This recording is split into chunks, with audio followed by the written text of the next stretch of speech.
What's up guys, it's Tommy here and welcome to a brand new Liverpool transfer news video, and we will talk about the possibility of Harry Kane joining Liverpool next season. Do you think Liverpool should go all out and try and sign Harry Kane? Because Harry Kane dropped an absolute bombshell saying that he wants to leave Tottenham in the summer, and Harry Kane is one of the all-time greatest Premier League strikers. He's up there with the likes of Aaron Shearer and Thierry Henry. In terms of numbers, I'm not saying that he's actually as good a footballer as Henry or Shearer, but his finishing is second to none, and Liverpool, who have struggled with number 9 scoring goals, you could make a case for Harry Kane joining Liverpool. And I think because Harry Kane wants to stay in the Premier League, Tottenham don't have a lot of options. They probably don't want to sell to a London club, they don't want to sell to Chelsea or Arsenal. Imagine how that would go down with the Tottenham fans. The Tottenham fans would be absolutely livid if one of their heroes, one of the Tottenham all-time greatest players, joined a London rival. So I think Tottenham would prefer to sell to a Manchester club, so Man City, Man United, or even a Liverpool. But of course, Liverpool, you could argue that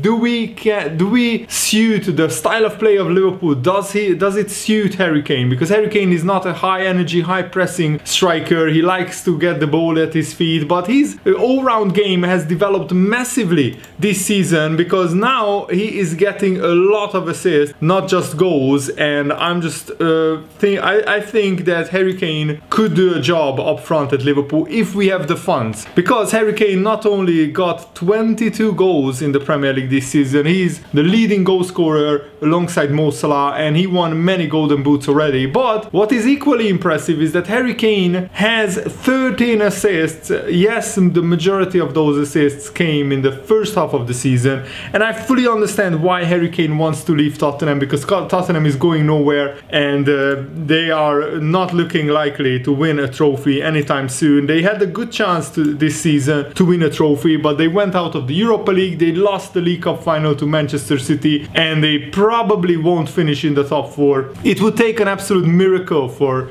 Tottenham to finish in the top 4. It would need Liverpool to lose or draw both games, and Chelsea and Leicester also to not win in the last 2 games of the season, so that's very, very unlikely. But Tottenham said that they are only listening to offers upwards of 120 million pounds, and I started thinking, if you have 120 million to spend on a striker, why would you sign Harry Kane when Erling Haaland is available? It doesn't make sense to me. If you have 100 million, and let's say Liverpool somehow have 100 million in the summer because we sell Harry Wilson, Divock Origi, Marco Grujic, Xherdan Shaqiri, and maybe Oxlade-Chamberlain, maybe Naby Keita, we could generate 70-80 million through those player sales.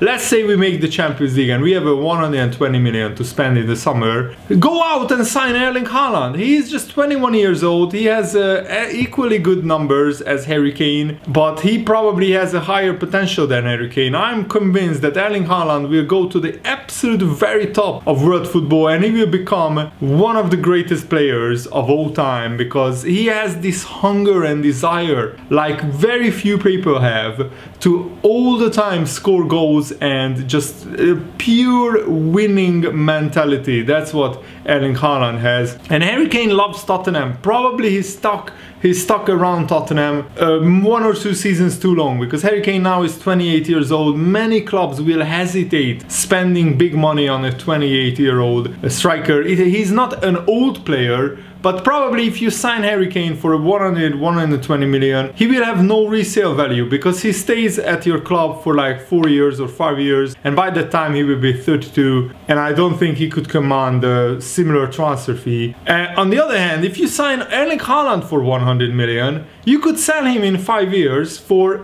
even maybe more, 150 million. There is a strong case of argument to be made that if Erling Haaland is available this summer, then clubs who are interested in Harry Kane should go and spend the money instead on Erling Haaland. But first, let's talk about the report and his representatives, his agency basically, who represent Harry Kane, CK66. Already Manchester United, Manchester City and Chelsea all contacted Harry Kane's agency, expressing expressing a desire to sign Harry Kane. And what I find a little bit funny is that Harry Kane wants this transfer to be done before the Euros kick off. But that's not how the transfer window works, especially in the middle of the pandemic. You think that clubs just have £100 million sitting on their desk, just waiting for Harry Kane to turn up one day and say, I want to leave Tottenham, and then they will spend the money. That's not how it works. Harry Kane is absolutely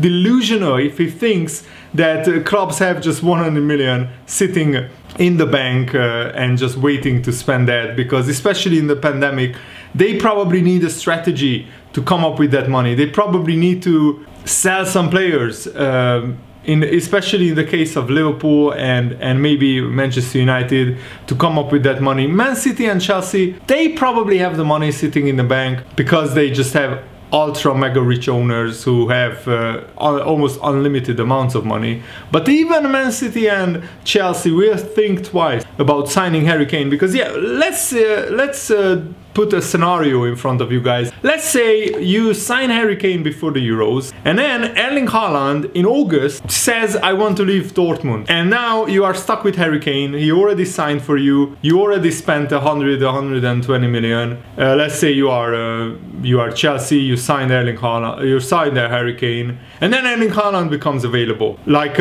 in the last 2 weeks of the transfer window. And you wanted to sign Erling Haaland, but you thought he will stay one more year at Dortmund, so you have time. No, you don't. And now you spend the money on Harry Kane, and you might scratch your head and see one of your Premier League rivals sign Erling Haaland. So because of this argument, I actually want Liverpool to not be interested in Harry Kane. And it looks like, reading the reports, that Liverpool are not one of the clubs who have inquired about the availability of Harry Kane in terms of is he interested in joining Man United or Chelsea or Man City. These three clubs already contacted his agency. And Harry Kane actually has the third most goal involvements this season. If you just look at the top 5 European leagues, Lewandowski has 40 goals and 7 assists, Lionel Messi has 30 goals and 9 assists, and Harry Kane has 22 goals and 13 assists. And what is amazing is that even Kylian Mbappe doesn't have as many goal involvements. He has 26 goals, Mbappe, and 7 assists. Lukaku has 23 goals, 11 assists as well. So this is actually pretty impressive that Harry Kane has more goal involvements than players like Lukaku or Mbappe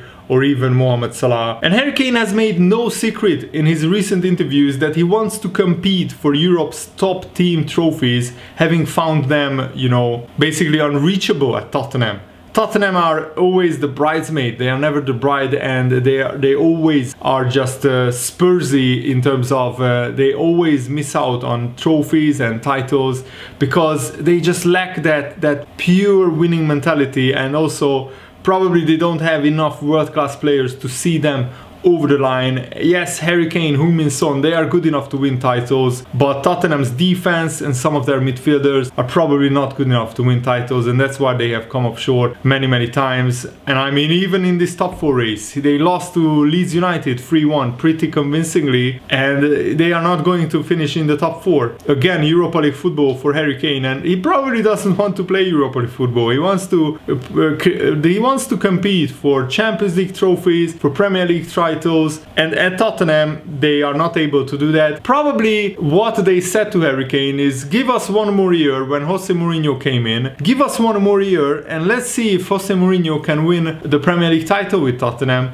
But he failed miserably. He got sacked 6 days before a League Cup final, which I still find absolutely shocking, because even with Mourinho, I think they had a small chance, not a big chance, to win against Man City. But if there is a team who can, you know, mastermind a cup final victory against Man City, against Pep Guardiola, that's Jose Mourinho. He can set a team up to frustrate Man City. So to sack him 6 days before a League Cup final, I think there was some personal issues with Daniel Levy and Mourinho. Probably there was multiple clauses in Mourinho's contract that if he wins the trophy, he gets a big payday or something like that, and Tottenham wanted to avoid that. But still, I find it absolutely baffling. And Tottenham's spokesperson said this to Sky Sports: "We have a season to finish, and we want to finish it as strongly as possible. That's all everyone should be focusing on." Tottenham, come on, man! You can only achieve 5th place. That's the highest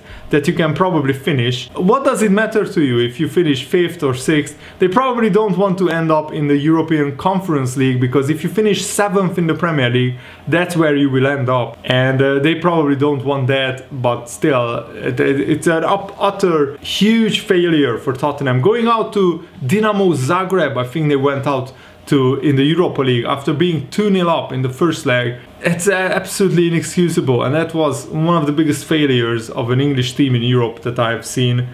And a Sky Sports reporter, Paul Gilmer, said this about the Harry Kane situation: "It has been no secret that Harry Kane has wanted to compete for the top trophies, both as a team and individually. It's been a frustrating season for him personally. It hasn't happened for Tottenham with Champions League qualification. It will be a second season that he hadn't had Champions League qualification. He's valued at well over 120 million probably, and the rest, if Tottenham and Daniel Levy has anything to say about it, because let's face it, the ball is in their court.